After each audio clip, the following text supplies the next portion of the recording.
Okay, so for problem 4.40, we want to solve the example 4.2 using the constant voltage drop diode model. And I'm just going to go ahead and get right into the solution for this problem. So for 4.40, here's this first circuit, right?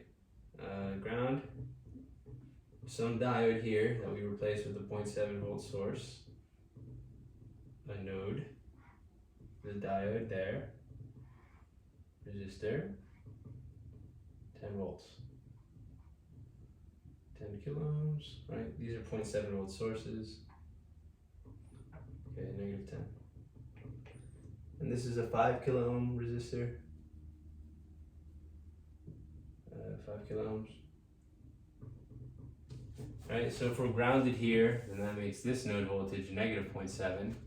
So then that makes this a current of negative 0.7 minus negative 10 over 5 kilo ohms, so 9.3 over 5 kilo ohms. That makes this a 1.83 milliamp current drawn. 1.86. 1.86. And so if this is negative 0.7 and this is 0.7, right? And right here, we should have 0. And so that means there would be a current going through here, 10 volts divided by 10 kilo ohms, which would be 1 milliamp, right? See that? We're at negative 7, ground to negative 0.7, back up to 0. So we have, now we have 1 milliamp in, 1.86 milliamps out, so that would require 0.86 milliamps this way. Yeah?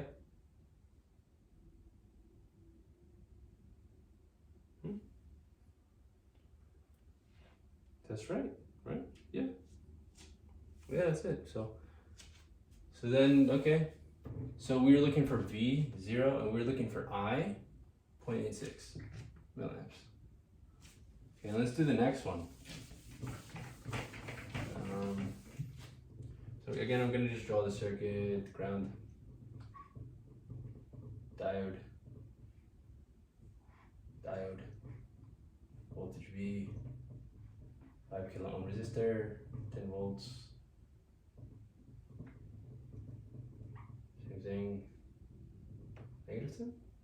Okay. So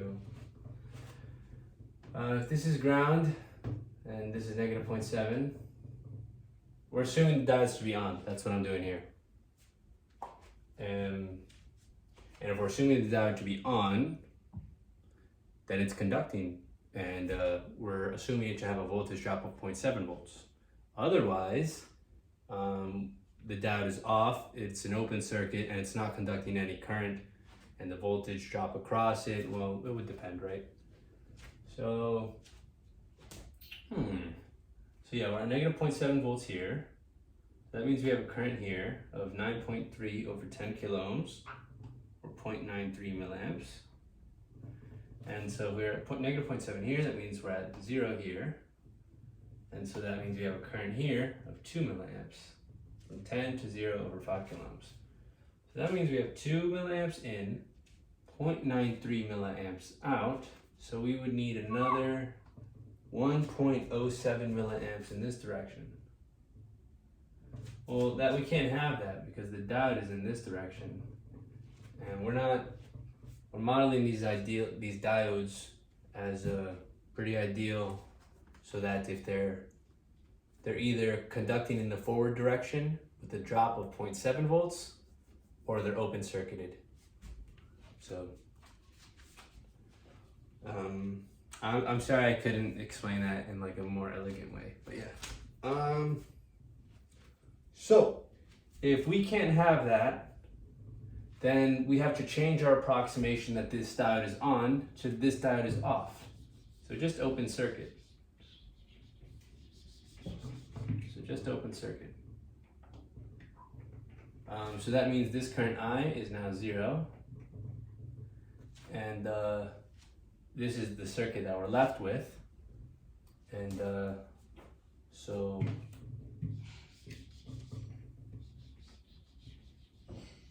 So you know how to deal with a circuit like this. You could combine the resistances and the voltages and use Ohm's law to find that there's a current going through there equal to 10 minus negative 10 plus 0.7 volts over 15 kilo ohms is 1.29 milliamps.